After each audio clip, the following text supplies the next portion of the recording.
Hello बच्चों, आज मैं आपको ट्रांसफॉर्मेशन के अंतर्गत आने वाले असर्टिव टू इंट्रोगेटिव को समझाऊंगा। आपको ध्यान से वीडियो देखना है और निश्चित रूप से मैं कह सकता हूं कि जब आप पूरा वीडियो देख लेंगे तो कोई भी सेंटेंस ऐसा नहीं होगा जिसे आप असर्टिव टू इंट्रोगेटिव ना बना सकें। ये बहुत बार एसएससी के एग्जाम में कॉमन एरर्स के अंतर्गत आता है, यूपी बोर्ड में ट्रांसफॉर्मेशन के अंतर्गत आता है और कई जगह सेंटेंस इम्प्रूवमेंट या फिल इन द ब्लैंक्स के रूप में आता है। तो ध्यान से आपको देखना है असर्टिव टू इंट्रोगेटिव। बेटा, अगर चैनल सब्सक्राइब या लाइक नहीं किया है तो सब्सक्राइब या लाइक कर दें, जिससे मुझे प्रोत्साहन मिलेगा तो मैं और अच्छा आपके लिए कर सकूंगा। चलिए बेटे, सुनते हैं असर्टिव टू इंट्रोगेटिव। देखिए बेटे, छोटी क्लासेज में जब असर्टिव टू इंट्रोगेटिव बनाते हैं तो टीचर्स बताते हैं, या उनका रूल भी है, कि हेल्पिंग वर्ब को पहले लिख देते हैं और बाद को क्वेश्चन मार्क लगा देते हैं। ये इसका बेसिक रूल है। लेकिन जैसे ही आप क्लास 11 या 12 में जाते हो या आगे कंपटीशन की क्लासेज में जाते हो और तब असर्टिव टू इंट्रोगेटिव अगर आपको बनाना होता है तो फिर हमको क्या करना है कि ट्रांसफॉर्मेशन भी कर देना है, सेंटेंस का रूप भी बदल जाए लेकिन उसका अर्थ भी न बदले, ये ध्यान रखना होता है। इसलिए इसके रूल्स चेंज होते हैं। आपको ध्यान से देखना है, बिल्कुल मैजिक से मैं आपको सिखाता हूँ। आप 10 मिनट का टाइम दीजिए, 101% मैं कह सकता हूँ कि आप कर ले जाएंगे असर्टिव टू इंट्रोगेटिव। बट इसके मेन रूल्स आपको क्या बिल्कुल रख लेना है 1 मिनट के लिए। Helping verb plus not. Second rule, helping verb. Third, no one is equal to anyone. Fourth, nobody is equal to anybody. Fifth, never, ever. Six, everybody who does not. Seven, it is no is equal to what plus adjective plus is plus it. Eight, it is extremely plus noun. And nine, it doesn't matter even though. देखिए बेटे, मैंने sentence आपको सुनाए हैं। अब आप इसी के सहारे कोई भी सेंटेंस से बिल्कुल पलक झपकते ही आप इंट्रोगेटिव बनाएंगे। आप देखिए, पहला रूल मैंने लिखा है हेल्पिंग वर्ब प्लस नॉट। तो देखिए सेंटेंस है Kalidas was a great poet. तो हम यहां पर लिखेंगे Kalidas was a great poet. तो सबसे पहले हम हेल्पिंग वर्ब ले आएंगे आगे, और यहां बेटे हम लिख देंगे वाज। अगर कोई प्रॉब्लम है तो बताएंगे कमेंट बॉक्स। वाज कालिदास, और यहां पर लगा देंगे हम not. Was Kalidas not a great poet, और बात को इंट्रोगेटिव का मार्क। बेटा ये समझना है कि इंट्रोगेटिव भी बन जाए, उसका अर्थ भी न बदले। दूसरे शब्दों में अगर सेंटेंस असर्टिव है तो उसे निगेटिव में बना देंगे, और अगर सेंटेंस निगेटिव में तो उसे असर्टिव में बना देंगे। देखिए मैंने बोला पहला रूल क्या था, helping verb plus not. Helping verb को उठा के पहले लिखा और जहां पर हेल्पिंग वर्ब थी वहां पर नॉट लिख दिया, तो इसका इंट्रोगेटिव हो गया was Kalidas not a great poet. Any problem बेटा? सेकेंड रूल है हेल्पिंग वर्ब। हेल्पिंग वर्ब क्या है इसकी? कैन को उठा के पहले लिखेंगे, कैन यू। अब इसमें नॉट पहले से लगा है तो नॉट को हटा देंगे। Can you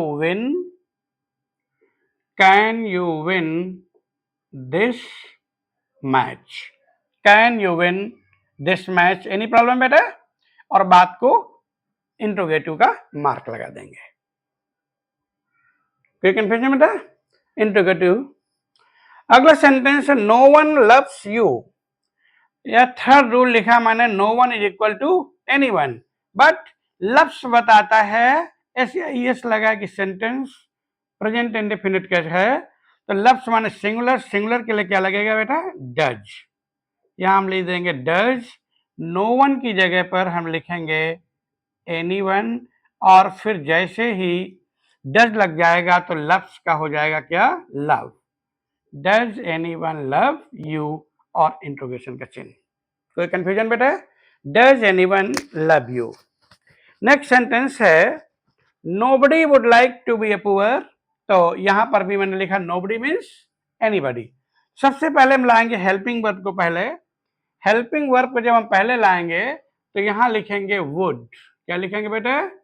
would. नोबडी का मतलब anybody. Would anybody like to be poor, और अंत में साइन ऑफ इंट्रोगेशन। क्लियर बेटा? Would anybody like to be poor. Any confusion to anyone बेटा? फिर है he will never forget me. मैंने फार्मूला लिखा हुआ, नेवर मीन्स एवर। तो हेल्पिंग वर्ब को सबसे पहले हम लिख लेंगे। सबसे पहले हेल्पिंग वर्ब विल ही, और नेवर की जगह पर ever. Will he ever forget, will he ever forget you? Question mark हो गया। कोई कंफ्यूजन बेटा? Will he ever forget you. Next question है everybody wants to become great. बेटा मैंने बोला एवरीबडी की जगह और अपनी तरफ से आपको लिख देना हु डज नॉट। क्या लिखना बेटा? हु डज नॉट, और वांट्स का क्या हो जाएगा बेटा? Want. Who does not want to become great, और साइन ऑफ इंट्रोगेशन। क्लियर बेटा? क्लियर है बेटा? मैंने पहला रूल बताया, helping verb plus not, after that helping verb, no one is equal to anyone, nobody anybody, never ever, everybody, who does not. Next rule है it is no. अगर कोई sentence it is no से शुरुआत होता है तो बिल्कुल परेशान नहीं होना, आपको अपनी तरफ से क्या लिखना? व्हाट। क्या लिखना बेटा? व्हाट।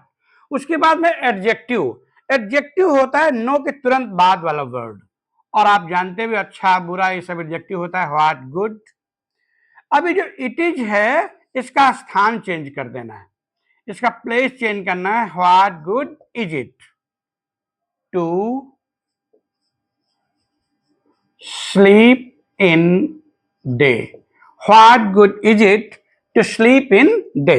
फिर एक बार देखिए, अगर कोई सेंटेंस इट इज नो से शुरू होता है तो व्हाट प्लस एडजेक्टिव। एडजेक्टिव आप जानते हैं अच्छा बुरा नीला काला।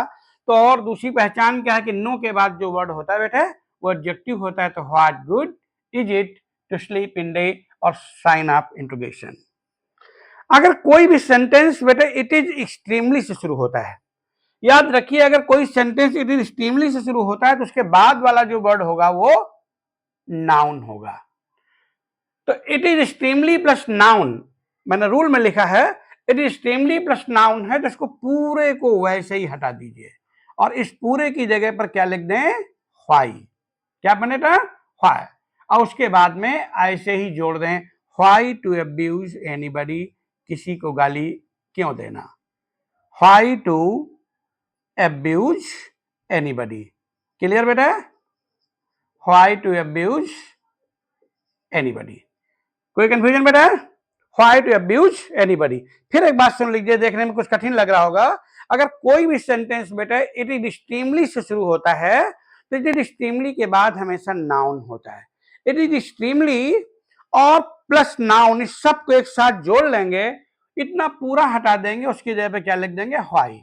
उसके बाद जो सेंटेंस बचेगा उसी को जोड़ देंगे, साइन ऑफ इंट्रोगेशन लगा देंगे, इंट्रोगेटिव बन गया बेटा। कोई कंफ्यूजन बेटा? No problem at all. After that it doesn't matter even though. अगर कहीं पर लिखा हुआ इट डजंट मैटर इवन दो, कोई कंफ्यूजन बेटा? इट डजंट मैटर इवन दो, इस पूरे को हटाना और इसकी जगह पर लिखना what if you are cleverer than I. What if you are cleverer than I. Clear बेटा?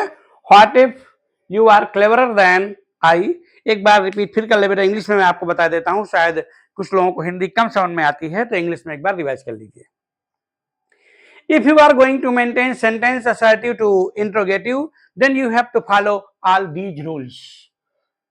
Helping verb plus not, helping verb, no one anyone, nobody anybody, never ever, everybody who does not, it is no, what plus adjective plus is plus it. And it is extremely plus noun is equal to why. It doesn't matter even though, it means what if you have to write. And according to all these rules, you have to set the sentence and complete the sentences. As you are seeing here, Kalidas was a great poet. Was Kalidas not a great poet? Sentence is assertive, then you have to maintain negative and write the sign of interrogation also. After that, if the sentence is negative, you have to maintain the sentence in assertive. It means you have to maintain the sentence in assertive. If there is given no one, you have to write anyone. If there is given nobody, you have to write anybody. If there is given everybody, you have to write who does not. If there is given it is no, then you have to maintain the sentence what plus adjective plus is plus it. If in any sentence it is extremely plus noun, then in the place of extremely plus noun, you have to write why. It doesn't matter even though it is someplace written, then you have to write what if. बेटा मुझे लगता है निश्चित रूप से समझ में आ गया होगा। अगले पार्ट में हम आपको इसकी पूरी एक्सरसाइज करा के बताएंगे। कभी भी कोई भी सेंटेंस होगा आप बनाने में सक्षम होंगे। अपनी कॉपी में आप लिख लेना बेटा, लिखने के बाद में 3-3, 4-4 लाइनें छोड़ देना और वहां पर फिर हर दिन एक बार इसको रिवाइज करके लिख देना, तो आपको कभी भी कोई सेंटेंस गलत नहीं होगा। अगर वीडियो अच्छा लगा हो तो लाइक, शेयर और सब्सक्राइब करें तथा दूसरों से भी कराएं। Thank you.